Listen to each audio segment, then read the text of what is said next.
What's going on, fam? We're shaking. Welcome back to another edition of That's a Fact TV. Good morning.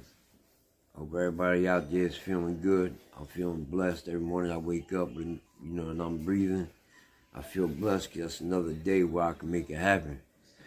Another day where I can make today better than yesterday. Because that's all I strive for is, to keep moving forward and keep pressing and keep making everything, every day better than the next. And always trying to level up.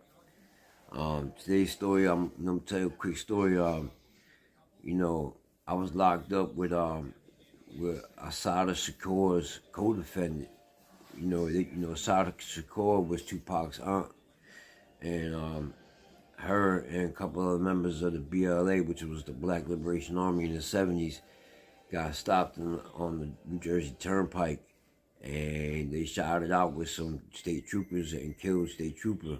Now, she was able to escape, and you know the story about her. She lived in Cuba, but the dude that ended up going to prison, I happened to end up in prison with him twice in two different prisons.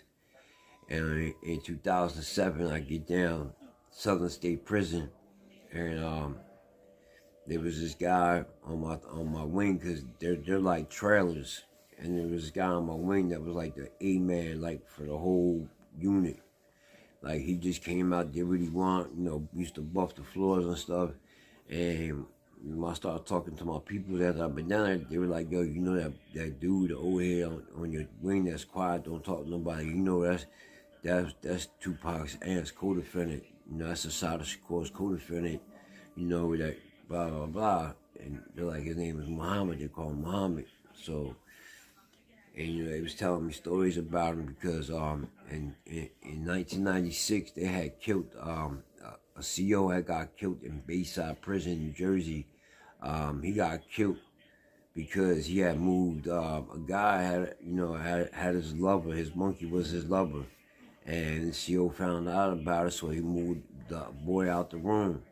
And the other guy was so mad about it that he ended up killing the CO over this. He stabbed him. And you ever see a mop wringer, that metal handle? He took one of them and bent the tip of it and shaved it to where it was sharp. And that was like a spear. He speared him with the handle of a mop wringer, and that's how he killed the CO.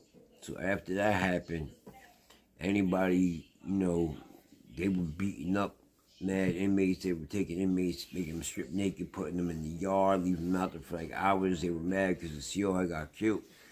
So they had locked the whole prison down. There a lot of, inhumane stuff to the prisoners.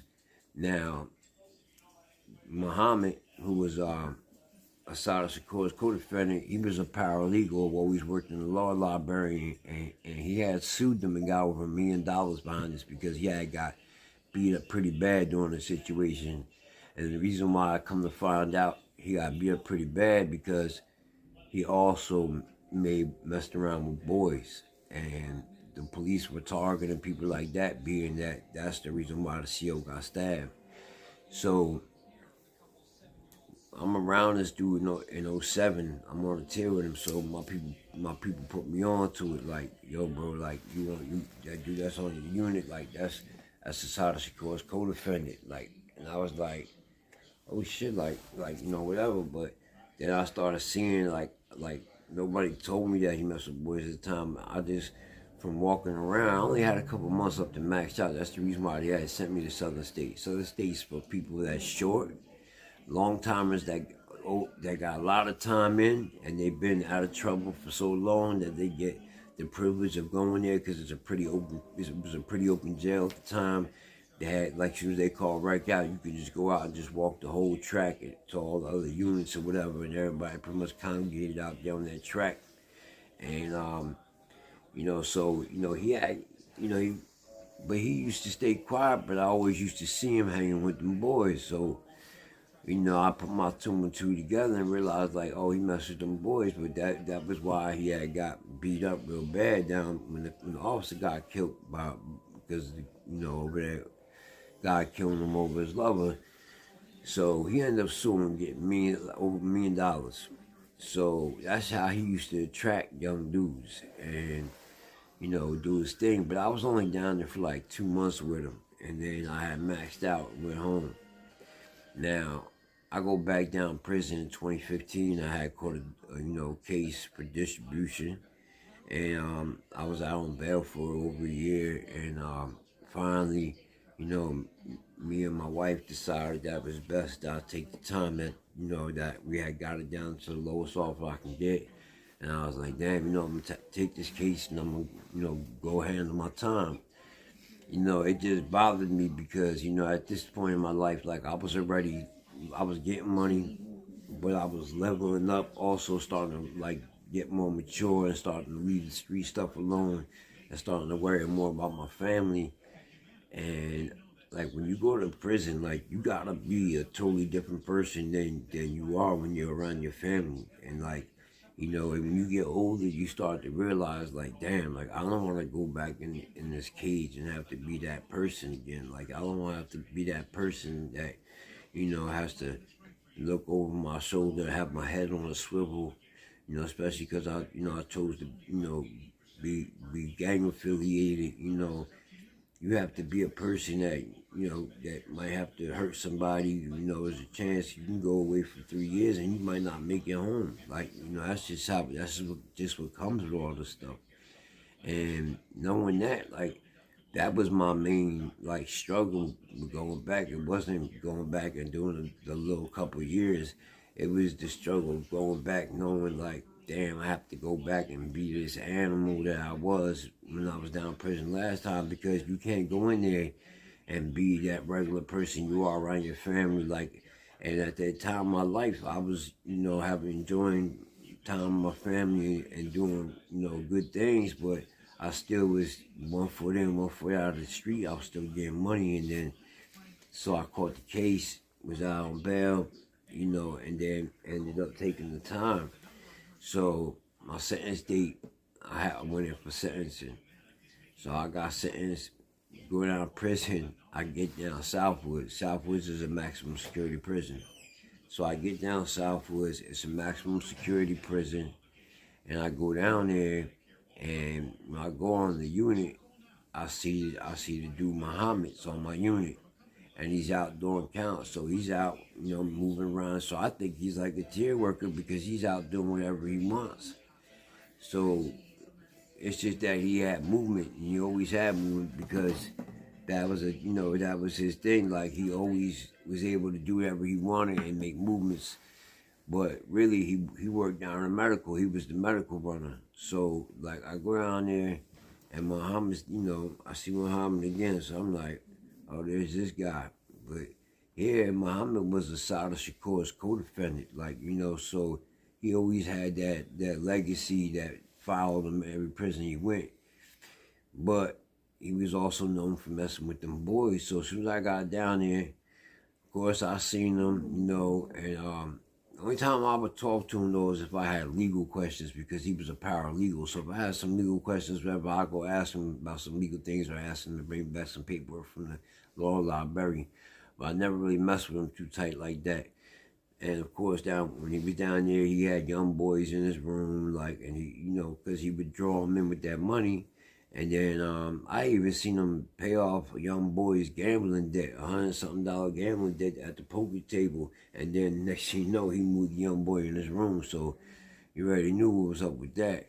But yeah, that, it just shocked me, like, because you thinking, like, damn, when I first heard, like, oh yeah, that's Assata Shakur, co-defendant, Tupacs aren't the one that, they had the shootout with the state troopers and they killed the state trooper. And I'm thinking, like, he's going to be some, totally different person. And here, he's some dude that messes with boys, like, and is quiet and frail and, like, really didn't mess with nobody. But he, he was kind of frail, and he just liked to mess with them boys, And it ain't like they got condoms in prison, so he might have had that thing for all I know. But, that's just the life he chose to live down there, So, for that, I chose not to mess with him on any social level. But, I was on the same tier with him for over a year at that point. and it just blew my mind because like I said, I'm thinking like somebody that was a Black Panther part of the BLA, and then I come down there and he's some soft, frail dude that messes with boys, like, so, you know, anyway, I was around him, and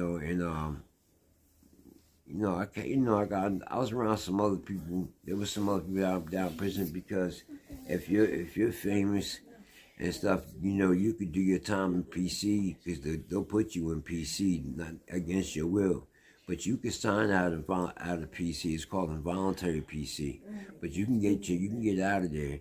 Like I was locked up with one of the Remy boys, P Dice, and he was able to get out of there. And me and him were in Northern State Assay and locked up together. We were in the administrative segregation, which is like the shoe. In other prisons, they call it the shoe.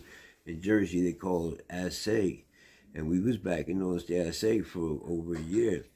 Well, he came back there. He only had like 6 months or something, but I was back there for over a year. But me and him got cool, and since I've been home, we done linked up and hung out, whatever. But it's just crazy to think like, damn, in the 70s, this dude was part of the BLA and shooting out the state troopers, and now the only guns he playing with is attached to a man. But anyway, my goal is right now, like I'm just doing what I can, to level up and change my life. I wanted to start this channel years ago, but I just didn't feel like I was ready because at the point I had just came home. I knew I wanted to work and change my life. I just didn't want to start a channel when I really hadn't acquired nothing or had done none of them steps yet, because I didn't feel like I had nothing to offer nobody but my stories of being in jail.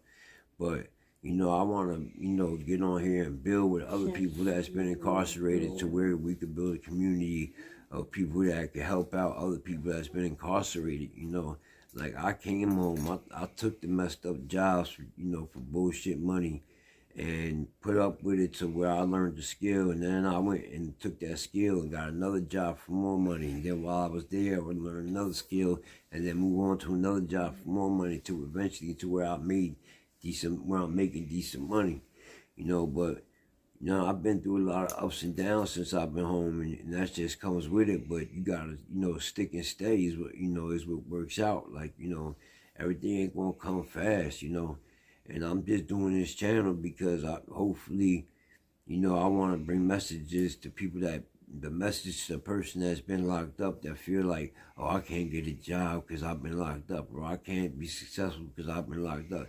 I want to bring the message that that's BS. You can do all that. Like I grew up in North New Jersey, like in one of the worst neighborhoods, like, and I made it out of there, and I made a family, and and my family supports me. And when I came home this time, I didn't bullshit. I didn't get into hustling again. I came home and I did what I had to do, and I got a job for some bullshit money. But I stuck it out till I can get a better job. And then I worked that job, and then I stuck it out till I can get a better job. And then I've just been leveling up ever since, recently I bought all the equipment to start a mobile detailing business. And we're gonna, this channel, we're gonna follow that on this channel too. I'm gonna take y'all along as I start the business and as everything goes down. And, hopefully we could build a bunch of people that have been locked up, or people that are just interested in the topic, and we can get together and find ways where we can reach out and help each other out in the right way, where we could, if somebody owns a business and you've been locked up before, you know how it feels. So, offer jobs to people that are coming home that really want to change their life, and that's what I'm trying to do. I'm trying to make this channel so that people that are coming home that want to learn how to fix their credit, or learn how to, get a trade and how to make the state pay for it. Like holler at me. I got the information. Like, I can get that information to you, and we could take, I can help you take your life to the next level, just like I took mine to the next level. Like, nobody really showed me how to do this. I came home and navigated most of this by myself. because, you know, I really didn't know too many people that were locked up that knew how to, you know, help me out. Most people I've been locked up with, when I came home, their way of helping me was giving me, you know, some money and giving me some work so I can get on my feet. And, you know, I had to tell them, like, nah, I'm not doing that no more. Like, I appreciate the money, but, nah, you can keep the work. I'm not doing that no more. I'm going, you know, a different route this time. I'm going, you know, 100% legal. And, you know, I just want to make this channel for the people that have been locked up before, so this way when they come home and they see this, you know, that this will give them hope that they can do it legally. You know, reach out to me, you know, reach out to me on the channel, in the comments, and hit me up. And you know, I got ways that you could fix your credit. I got ways that you could find jobs and all the other stuff. Just you know, I'm trying to build a community of ex-cons that's doing the right thing, you know, and reaching out and trying to help other ex-cons. Well, with that, that's enough for today, man. I hope everybody had a blessed day. Hope everybody has a blessed night, blessed day. And until next episode, man, everybody be safe out there, man.